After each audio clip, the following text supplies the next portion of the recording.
Sasa hapo kwa huyo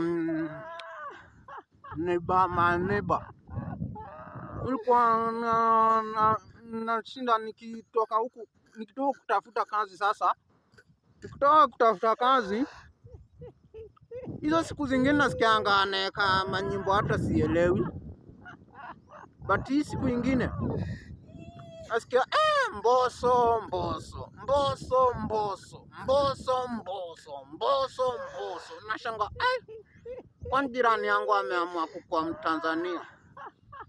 Kidogo sasa nikiangalia hapo kwa mlango naona viatu pair mbili,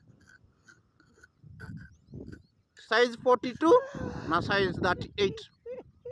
Nikajua hapa chenye kinaendelea ndani 18 and over. Hiyo nyumba ni 18 and over. Mbosso Mbosso Mbosso Mbosso. Ogopa nyumba zinachezangwa hizo mabongo bongo.